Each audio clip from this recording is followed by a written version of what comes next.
나이키의 실적이 발표되었습니다. 동계지요. 12월, 1월, 2월까지의 이 겨울철 기간의 실적입니다.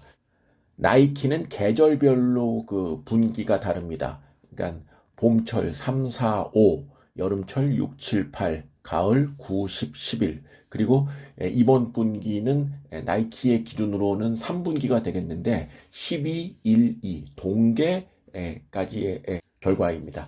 나이키 오늘 발표된 매출을 보면은 동계 겨울철 석 달 사이의 매출은 전년 동기 대비 5% 증가한 108.7억 달러, 9달 누적 매출은 344.8억 달러로 전년 대비 7% 증가했습니다. 영업이익은 3개월간의 영업이익이 34.4억 달러로 13% 증가하였고 9개월 누적치로 보면은 16% 증가한 107.7억 달러입니다.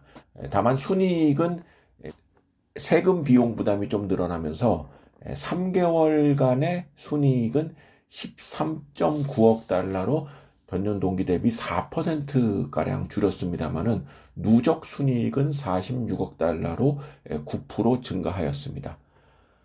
나이키의 실적을 볼 때마다 가장 이제 눈여겨봐야 되는 것이 지역별 매출인데요. 이 지역별 매출이 당초에는 굉장히 좋지 않을 것으로 예상되었습니다. 특히 지난해 나이키 매출을 리드했던 중국 시장에서의 부진이 올 겨울철에도 이어졌다고 할 수 있습니다. 중국 시장에서의 매출은 전체 8% 감소하였는데 신발이 6%, 의류가 13% 감소를 하였습니다. 누적으로 봐도 중국 시장에서는 11%의 감소세입니다. 신발이 9%, 의류가 15% 감소하였습니다. 그러나 이런 중국 시장에서의 상대적인 부진을 다른 북미, 유럽, 중동, 아시아, 남미 지역에서 모두 상쇄를 했습니다. 특히 북미 지역에서는 겨울철 매출이 9% 늘어났고 유럽 중동 지역은 13%, 그리고 아시아 남미 지역은 가장 높은 19%의 매출 증가를 기록했습니다. 이로써 전체 매출이 전년 대비해서 5%가량 늘어날 수 있었던 것이죠. 나이키의 실적을 봤을 때 가장 중요한 부분이 이제 지역별 매출입니다. 나이키는 지난해 2021년에는 중국 시장에서 예상 이외로 큰 폭의 성장을 거두면서 전체 외형의 증가를 유지할 수 있었습니다만은 중국 시장은 2022년 겨울철에 부진했습니다. 신발이 마이너스 4%, 의류가 마이너스 11%. 따라서 중국 시장에서 겨울철에는 매출이 5% 감소하였고 누적 매출은 6% 감소를 하였습니다.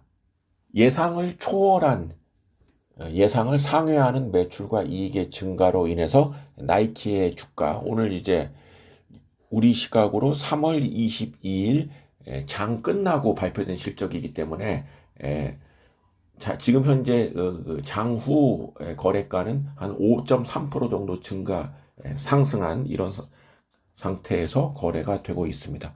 나이키의 실적을 봤을 때는 제가 이 나이키는 지난 한 3년 가까이 이 기업을 늘 추적을 해 봤을 때 느낀 결론은 믿을 수 있는 기업이다. 이 얘기는 무슨 말이냐면은 전 세계를 상대로 고른 판매를 기록하고 있는데 특정 지역에서의 부진함이 전체 기업의 매출의 변동이 아니라 일부 지역에서 부진했을 때 다른 지역에서 충분히 상쇄할 수 있는 굉장히 광범위한 소비층을 구축하고 있다는 것이 나이키의 최대 강점이라고 할 수 있는데 지난해에는 중국, 오늘 발표된 이 겨울철 매출에는 미국과 아시아 지역, 이 지역에서의 매출 증가가 굉장히 두드러졌다라고 할 수 있기 때문에 과거 한 3년 정도의 추이를 봤을 때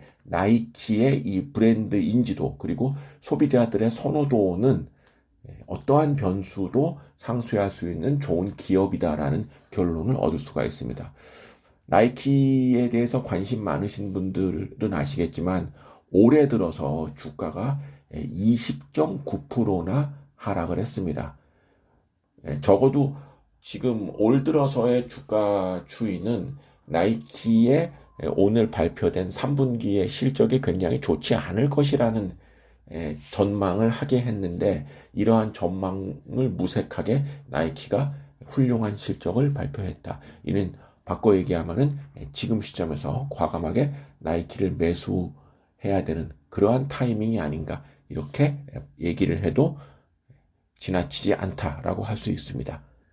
똑같은 얘기가 1년 전 2021년 이제 7월이었죠. 그때도 예상을 초월한 실적이 나왔고, 그때 똑같은 얘기를 했었는데, 이번에도 역시 같은 얘기. 나이키는 어떠한 변화 요인에도 불구하고 늘 꾸준하게 성장했다. 이렇게 정리를 할 수가 있겠습니다.